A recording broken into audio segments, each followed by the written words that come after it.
Now, aponeuroses are really important. They're just like a tendon, like your biceps attaches to your radius in your arm, with a very thin and quite strong tendon. But for these anterior lateral abdominal wall muscles, the tendon is very flat and forms a kind of fibrous sheath. And these are known as aponeuroses. And these aponeuroses form what's called the rectus sheath. And on the body plan, we can remember that we've got the midline running down here, and then we've got our semilunar lines. Remember those semilunar lines from the surface anatomy talk? Well, these semilunar lines form the lateral boundary of a structure known as the rectus sheath. We can see them here where we've got the midline, and we can make out the indentations of rectus abdominis, and then we have the semilunar lines here. And these form the boundaries of what's known as the rectus sheath. This is formed by the aponeuroses from these muscles coming around and interdigitating around rectus abdominis to unite in the midline. And we can see this here. Now, this is a particularly complicated image, so I'll have to take some time in explaining it. But what we can see is a transverse section through the abdomen. So it's like someone's just chopped me in half, and you're looking down onto the cut surface. So we can see what we have is the posterior aspect, which is down here. So this is at your back. And then here, this is anteriorly here. So that's where your umbilicus is. This is in the midline here. So this is where your linea alba is going to be located. And what we have radiating from the posterior aspect are these anterolateral abdominal wall muscles. We can see we have three of them again. We have 1, 2, 3. We have our external oblique, internal oblique, and transverse abdominis. We've got these three muscles.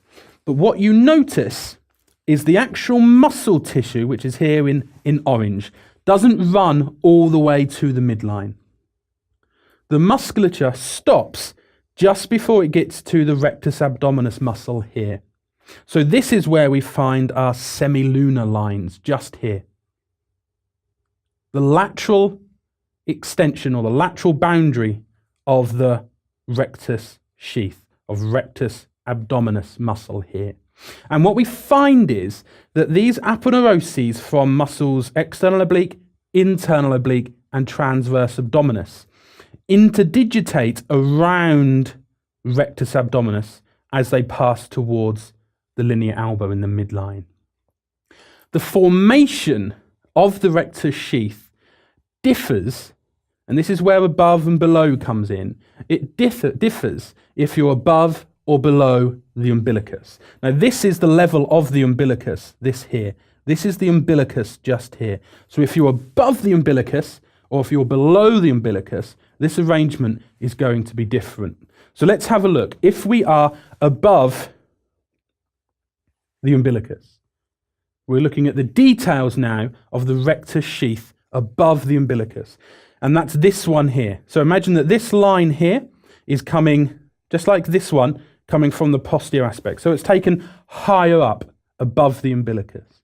We're looking at the formation of the rectus sheath. We can see that here we have external oblique, here we have internal oblique, and here we have transverse abdominis.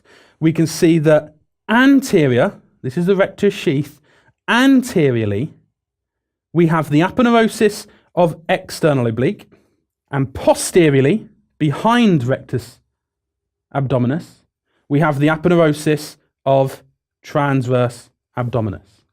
You just completed your first video of the world's best medical exam preparation.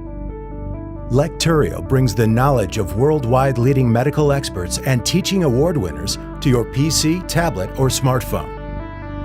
Prepare yourself and check your progress with thousands of quiz questions, customized to USMLE standards. And the very best, you can get in touch with our medical experts personally.